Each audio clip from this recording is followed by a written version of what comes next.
बहुत समय पहले हिमालय की गहराइयों में एक विशालकाय जंगल था। इस जंगल का नाम कालवन था। यह जंगल अपनी खूबसूरती के लिए नहीं बल्कि अपने अंधकार और राक्षसों के लिए कुख्यात था।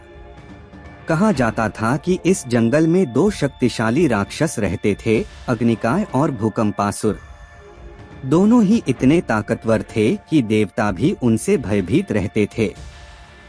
अग्निकाय एक विशाल आग का राक्षस था। उसके शरीर से हर समय ज्वाला निकलती रहती थी। वह जहां जाता वहां विनाश होता। दूसरी ओर भूकंपासुर धरती का राक्षस था। उसकी हर चाल से धरती कांप उठती थी और पर्वत ध्वस्त हो जाते थे।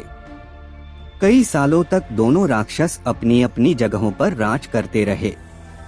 अग्निकाय जंगल के दक्षिणी भाग में रहता था, जबकि भूकंपासुर उत्तरी भाग का राजा था। दोनों के बीच एक अनकही संधि थी, वे एक दूसरे की सीमाओं में हस्तक्षेप नहीं करेंगे। लेकिन समय के साथ उनकी शक्तियों का अहंकार बढ़ने लगा। एक दिन अग्निकाय ने अपनी शक्ति दिखाने के लिए जंगल के केंद्र में एक बड़ा अग्निकुंड बना दिया। उसकी ज्वालाओं ने भूकंपासुर की भूमि को जला दिया। भूकंपासुर को यह बात सहन नहीं हुई। उसने जवाब में अपनी शक्ति से जंगल के दक्षिणी भाग में एक भयानक भूकंप उत्पन्न कर दिया। इस भूकंप ने अग्निकाय की कई गुफाओं को नष्ट कर दिया। दोनों राक्षसों के बीच संदेशवाहक भेजे गए। अग्निकाय ने चुनौती दी, अगर तुझ में साहस है तो आकर मेरा सामना कर। भूकंपासुर ने उत्तर दिया, तेरी आग मेरी धरती को नहीं जला सकती। आ और देख ले कौन ज्यादा ताकतवर है। इस प्रकार दो राक्षसों के बीच युद्ध तय हो गया। युद्ध का दिन आया। पूरा कालवन युद्ध के तनाव से भर गया था। देवता और अन्य प्राणी दूर दूर से यह अद्भुत संग्राम देखने आए। अग्निकाय ने अपनी शक्तियों का प्रदर्शन करते हुए पूरे जंगल में आग लगा दी। उसकी ज्वालाएं इतनी भयानक थीं कि आसमान तक पहुंच गईं। भूकंपासुर ने अपनी विशालकाय चट्टानों से अग्निकाय पर हमला किया, लेकिन अग्निकाय की आग ने उन चट्टानों को पिघला दिया। भूकंपासुर ने अपनी शक्ति बढ़ाई और ऐसा भूकंप उत्पन्न किया कि जंगल के पेड़ जड़ों से उखड़ गए। धरती फटने लगी और अग्निकाय की आग कई जगहों पर बुझ गई। अग्निकाय ने इस पर क्रोधित होकर एक विशाल अग्निवर्षा शुरू कर दी। जैसे ही अग्निकाय और भूकंपासुर के बीच संघर्ष अपने चरम पर पहुंचा, जंगल का विनाश इतना बढ़ गया कि देवताओं ने हस्तक्षेप करने का निश्चय किया। भगवान शिव, जिनका त्रिशूल न्याय का प्रतीक था, कैलाश पर्वत से प्रकट हुए। उनके साथ एक दिव्य प्रकाश था जिसने अंधकारमय जंगल को उजाला कर दिया।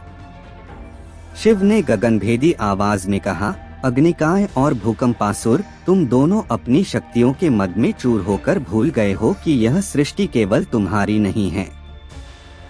यह धरती, यह जंगल और इसके जीव जंतु सभी का अधिकार है। तुम दोनों ने अपनी सीमाएं तोड़कर कालवन को विनाश के कगार पर पहुंचा दिया है। दोनों राक्षसों ने भगवान शिव के सामने सिर झुका दिया, लेकिन उनकी आंखों में क्रोध और अहंकार अभी भी झलक रहा था। अग्निकाय ने कहा, हे प्रभु, मैं केवल अपनी भूमि की रक्षा कर रहा था। भूकंपासुर ने मेरी सीमा में प्रवेश किया। भूकंपासुर ने उत्तर दिया, यह अग्निकाय था जिसने पहले मेरे क्षेत्र को नष्ट किया। मैं केवल बदला ले रहा था। शिव ने गंभीर स्वर में कहा, शक्ति का उपयोग सृजन के लिए होना चाहिए, विनाश के लिए नहीं। यदि तुम दोनों ने यह युद्ध जारी रखा तो मैं अपनी त्रिशूल की शक्ति से तुम्हें समाप्त कर दूंगा। भगवान शिव ने राक्षसों को शांत करने के लिए एक प्रस्ताव रखा। उन्होंने कहा, तुम दोनों अब इस जंगल के संरक्षक बनोगे।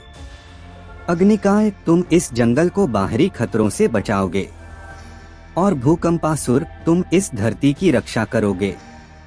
लेकिन याद रखो, अगर तुमने अपनी शक्तियों का दुरुपयोग किया तो तुम्हारा अस्तित्व समाप्त कर दिया जाएगा। दोनों राक्षसों ने अपनी गलती स्वीकार की और शिव को वचन दिया कि वे अब अपनी शक्तियों का उपयोग केवल अच्छे कार्यों के लिए करेंगे। शिव ने आशीर्वाद देकर दोनों राक्षसों को अपनी शक्तियां संतुलित रूप से उपयोग करने का ज्ञान दिया। अगले कुछ महीनों में अग्निकाय और भूकंपासुर ने मिलकर कालवन को फिर से जीवंत किया। अग्निकाय ने अपनी आग का उपयोग जंगल में नष्ट हुए पेड़ों की राख से उपजाऊ मिट्टी बनाने के लिए किया। भूकंपासुर ने अपनी धरती की शक्ति से नए पेड़ उगाए और नदियों के प्रवाह को ठीक किया।